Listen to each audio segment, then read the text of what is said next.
Hi, everybody. Welcome to my show, Angel Guidance by Lisa.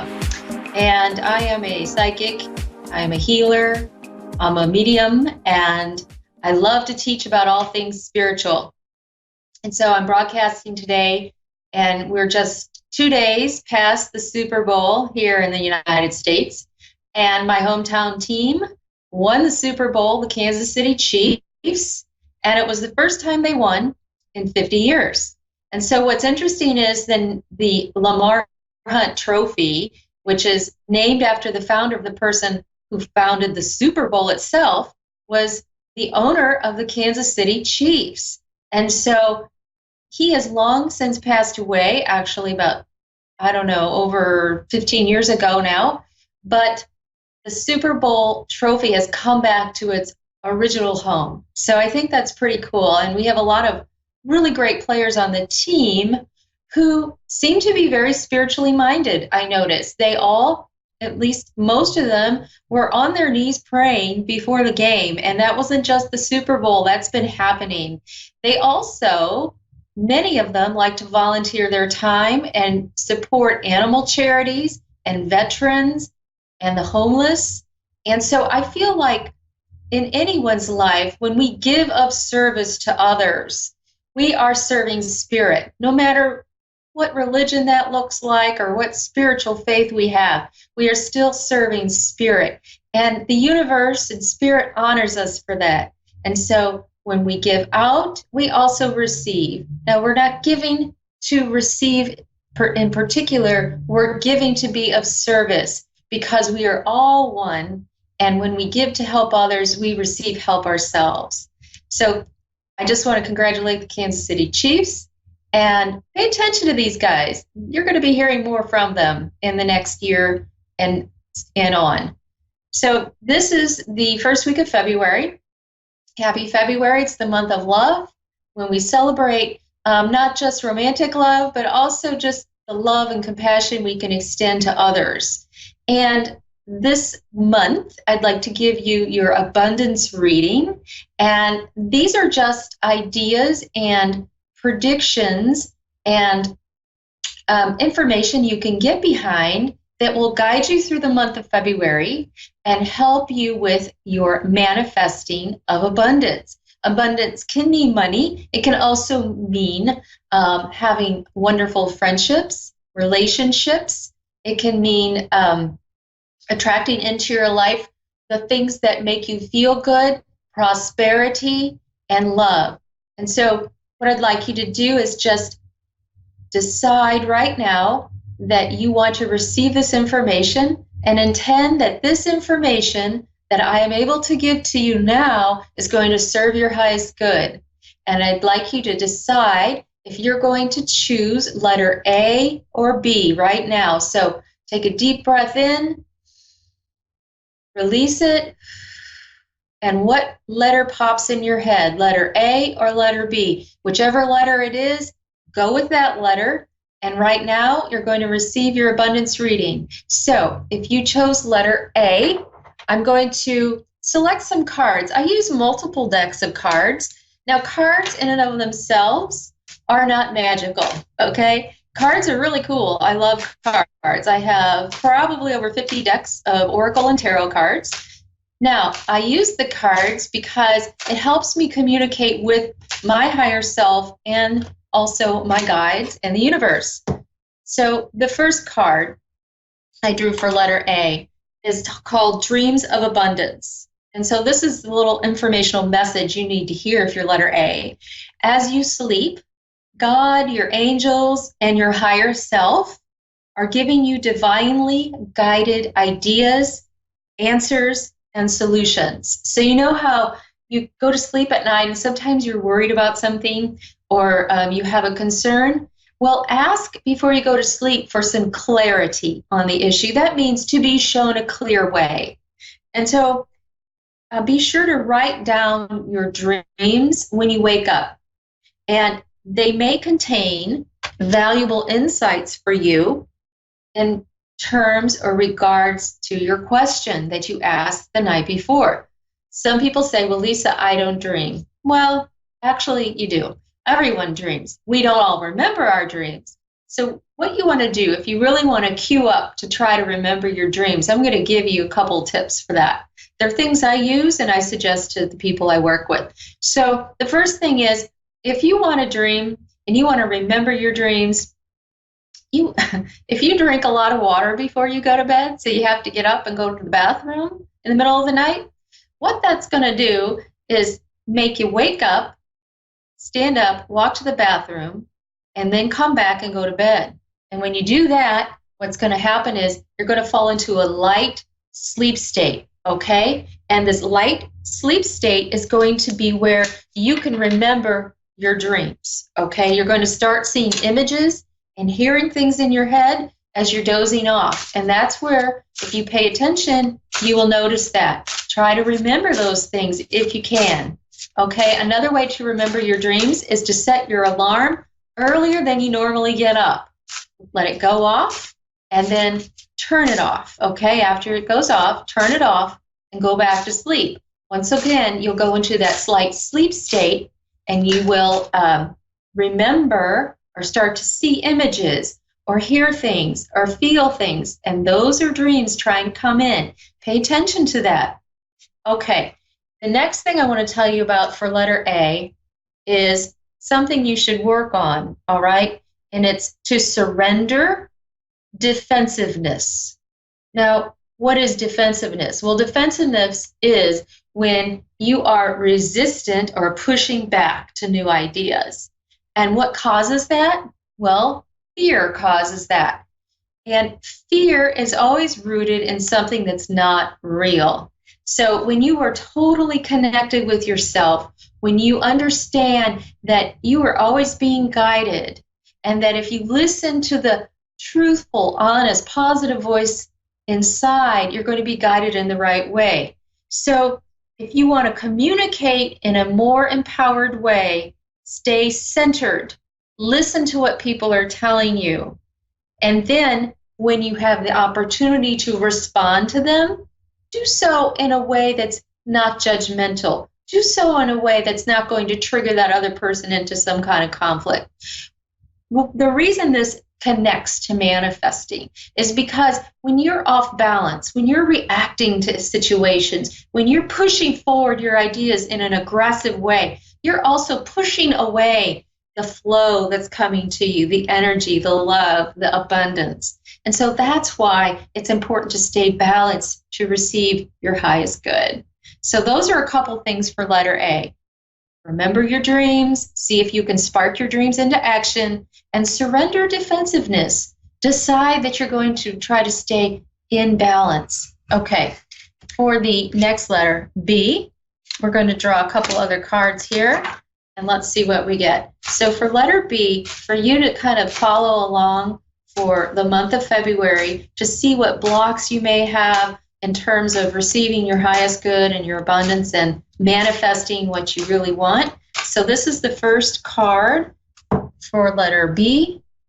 Okay, the card says it is safe for you to receive.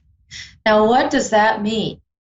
So there's a lot of people who are kind of stuck, and they feel like if they don't give to people, they don't deserve to get back.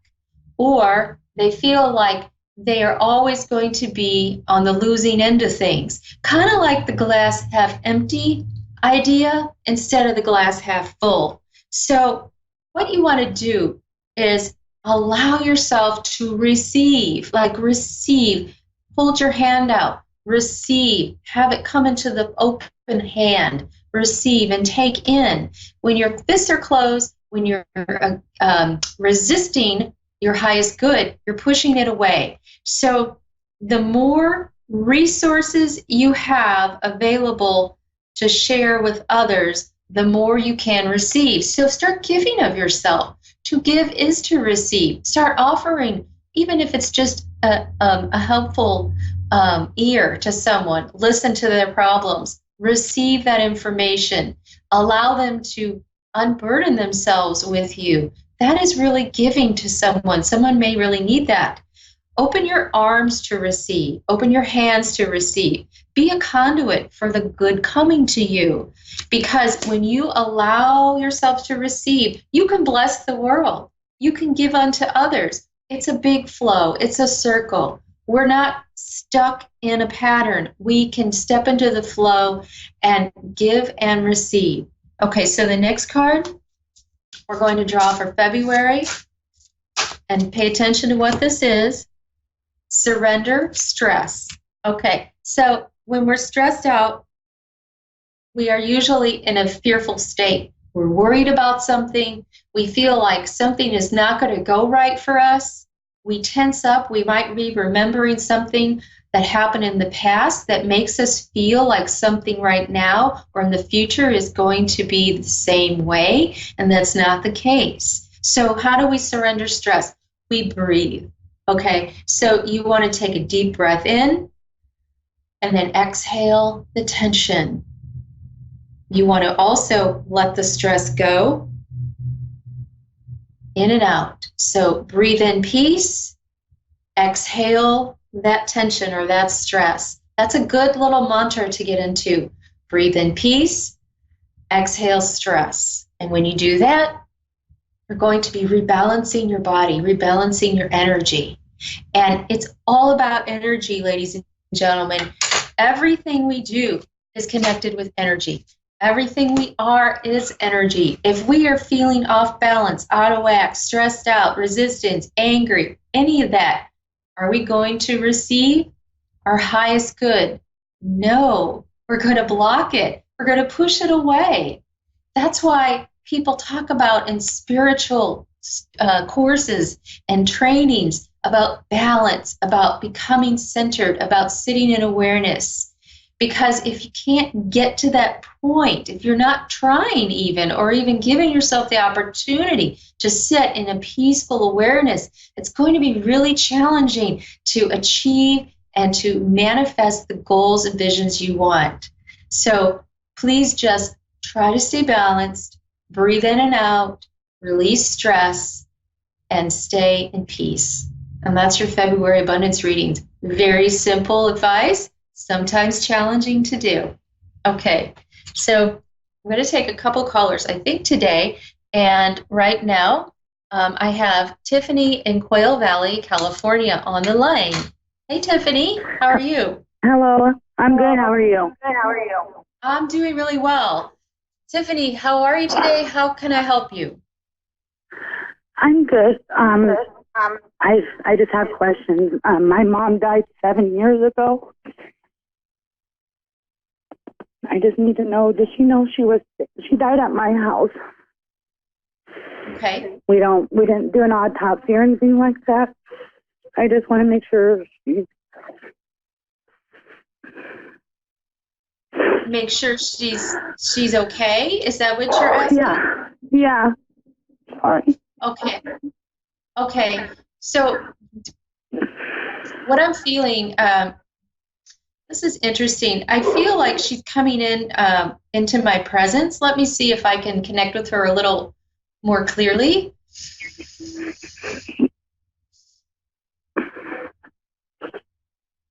I keep going back to her. This is interesting. Okay, so I'm getting a few things. I'm feeling like you were a caretaker for her. I feel like you were helping her at the end of her life. I feel like she was also, for some reason, she's showing me her ears or earrings as well, like jewelry along, something like that, connected with her. Would you have something like that, or does that make sense to you, having jewelry or earrings or something to do with the ears? That's just something that's coming through. I'm not quite sure why she's showing me that. When I found her that morning, she had stuff coming out of her ears, and her earrings were just on the floor, like on the table, kind of like, we weren't sure of the death cause. We just knew she was ill. Okay, thank you. So that was the very first thing she brought through, which is very interesting. So she's bringing you to that time. She's making me feel like there's a lot of guilt surrounding her passing with the family. And there's nothing, she says there's nothing you could have done differently. Okay? It feels like she's bringing me back to that time, and there's a lot of questioning among the family about her passing. And she's very she's making me feel like she was a very private lady, and she didn't want to burden people. And this she didn't want to push the stress out there. Does that make sense to you?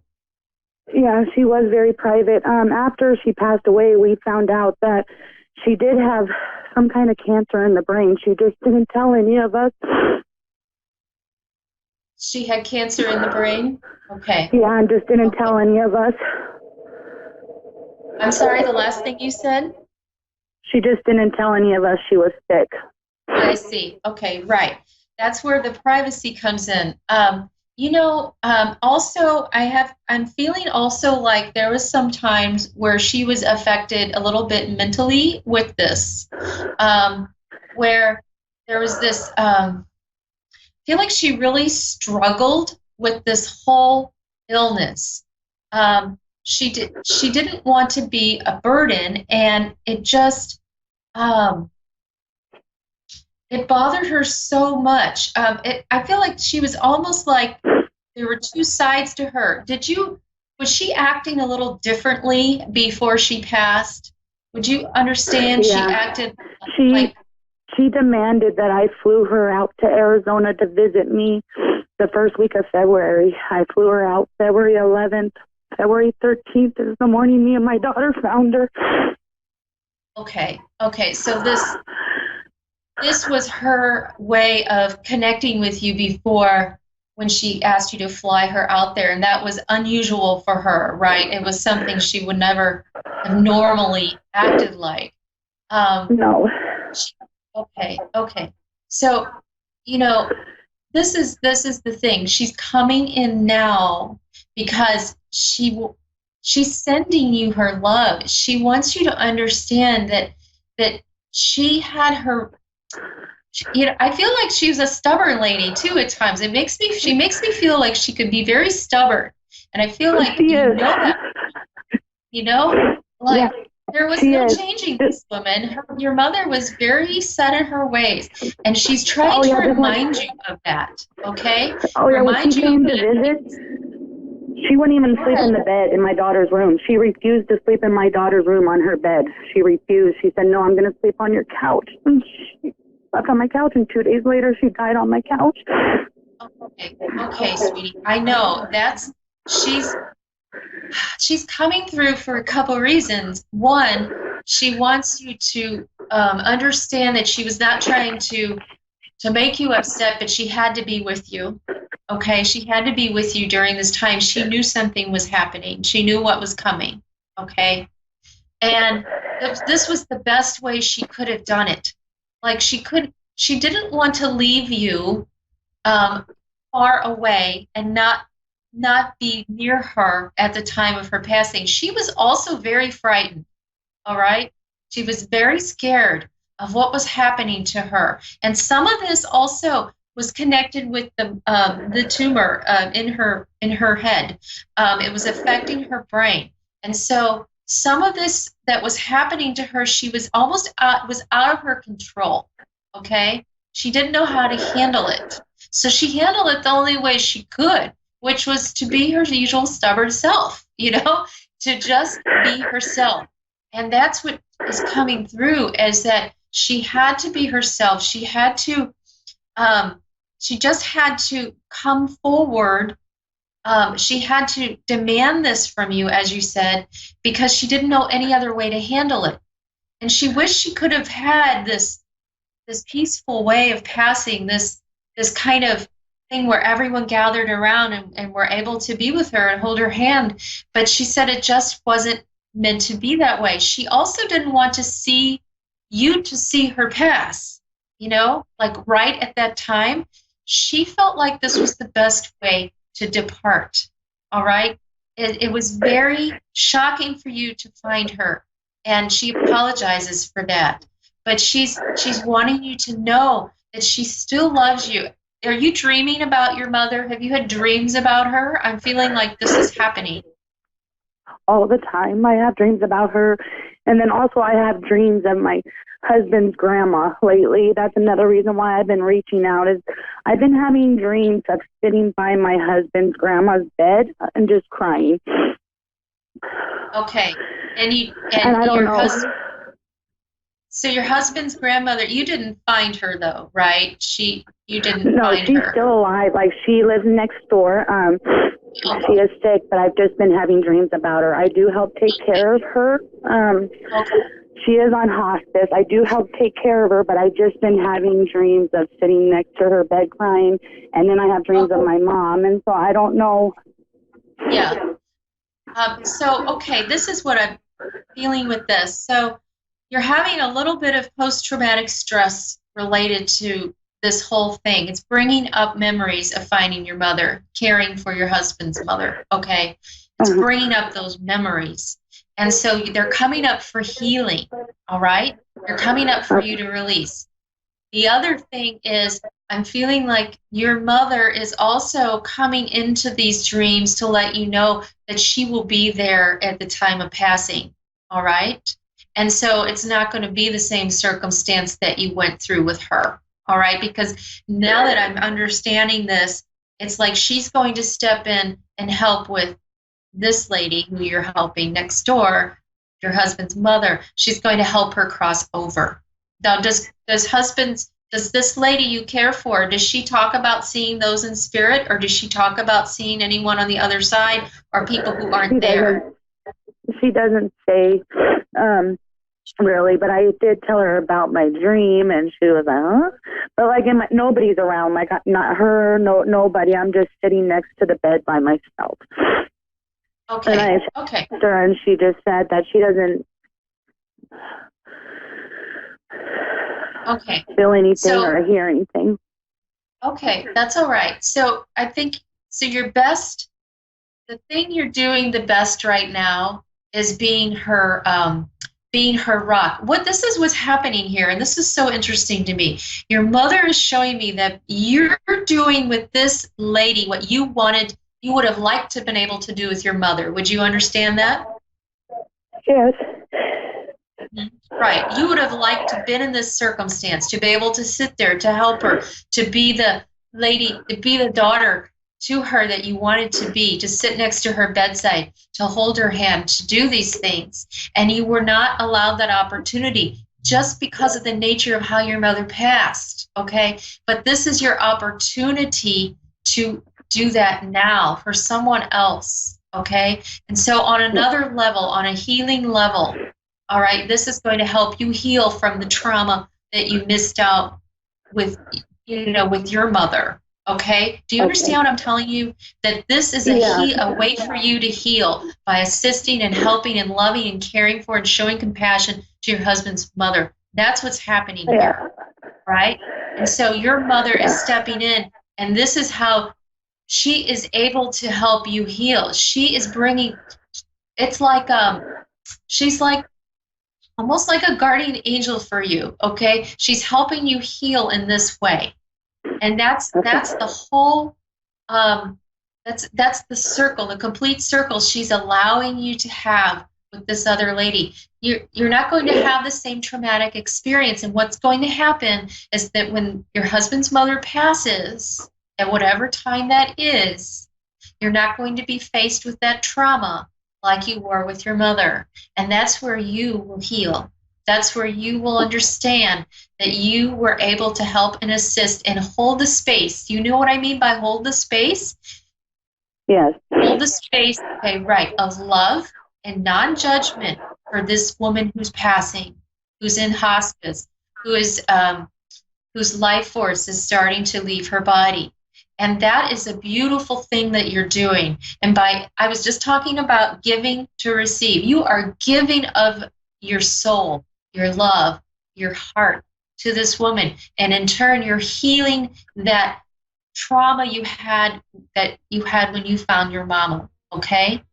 And that is why she's coming in, not to tell you that the same thing's going to happen, all right? Okay. That's not going to happen to this lady.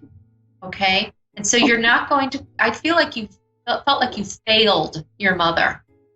Do you feel that way? Yeah. Because that's what she's making me feel, like you failed her by not being there when she passed. And that's not the truth. You did nothing but love her. And she chose how she was going to pass, all right? She chose that. And she's very sorry. And she wants you to heal through assisting another member of your family. Yeah. Okay. Yeah, You I understand that? I mean, does she have anything for my daughter, Stephanie? She was there with me that morning, and she's been really tore up over it. You know, Is she your with daughter, Grandma with her? yeah, you know, this message is for both of you, okay? This message is that she is sorry for how she appeared as she passed. When you found her, she apologizes for that. And she, you know, I'm almost out of time, so I really do apologize. Okay. I would like to continue this conversation, but I'm out of time, literally. I'm so sorry. But I just want to let you know that she does send her love to your daughter, all right? If you'd like to reach out to me, I'm on Facebook. My name is Lisa Short, okay? And I'm in Kansas. Okay. So thank you so much. I bless you, all right? And I hope you find healing in assisting your mother-in-law, all right? Oh, all right. Thank you. Thank you. All right. You have a good day. Bye-bye. All right. Well, okay. So a lot of times when we help others heal by giving of our spirit or of our soul, we are able to also heal.